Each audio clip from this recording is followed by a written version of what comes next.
একটা ঘরোয়া কাবাব বানাবো চিকেন দিয়ে, চায়ের সঙ্গে খাওয়ার মতো। এখানে বোনলেস চিকেন রয়েছে, এটা ছোট করে কাটা, রসুন কুচি, আদা কুচি, কাঁচা লঙ্কা, টমেটো কুচি, পেঁয়াজ, সঙ্গে নুন পরিমাণ মতো অল্প চিনি, আর এইটা ছোলার ছাতু আর একটা ডিম। এই আইটেমটা পুরোটা আমি মিক্সিতে পেস্ট করে এই দুটো মিশাবার সময় আপনাদের আবার বলবো। পুরোটা পেস্ট করে নিয়েছি, যা ইনগ্রেডিয়েন্টস দেখেছিলাম। এবার এটার মধ্যে আমরা একটা ডিম পুরোটা দিয়ে দেব। ডিমটার মধ্যে মিশ্রণ করে এতে সামান্য একটু তেল দেব, যে কোনো সাদা তেল, সর্ষের তেল, যে যেটা ভালো, আমি সর্ষের তেল দিলাম, যে যেটা ভালো মনে করবে সেটা দিয়ে এটাকে খানিকক্ষণ ম্যারিনেট করে রাখতে হবে। এই সঙ্গে এই ছোলার ছাতুটা, এটা ছোলার ছাতু, এটা দিতে হবে। কাবাবে একটু ছোলার ছাতু না নিলে ভালো হয় না আর কি। 2 চামচ পরিমাণ নেওয়া হয়েছে, বড় চামচের 2 চামচ।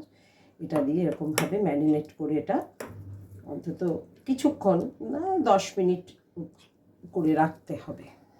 এভাবে মাখিয়ে 10 মিনিট মধ্যে একদম বার মতো করে আমাদের রাখতে হবে।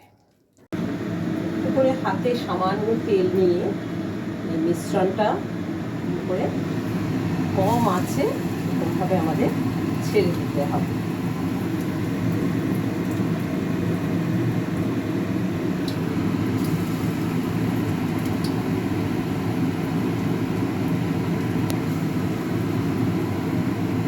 এক পিঠ হয়েছে, আমরা এবার উল্টে দেব। আস্তে আস্তে কালারটা আসবে। এইবারে একটুখানি ঢাকা দিতে হবে, কারণ জিনিসটা কাঁচা তো, একটু ঢাকা দিয়ে করলে ভালো হবে। অল্প একটু গ্যাস সবসময় এক্ষেত্রে কমানো থাকবে। দেখি এবার ঢাকা তুলে, বাহ দেখুন, দেখা কি সুন্দর ফাঁপার মতো হয়ে যাচ্ছে। ভেতরটা বয়েল হয়ে যাওয়াটা দরকার, জন্য সামান্য ঢাকা দিয়ে নিতে হলো আর কি। এগুলোকে আমরা তুলে নিতে পারবো। এবার আমরা এগুলোকে হয়ে গেছে, আমরা তুলে নিতে পারবো। ভেতরটা এরকম করে দেখে নেবেন, বয়েল হয়ে গেছে, কিচ্ছু লাগছে না হাতে,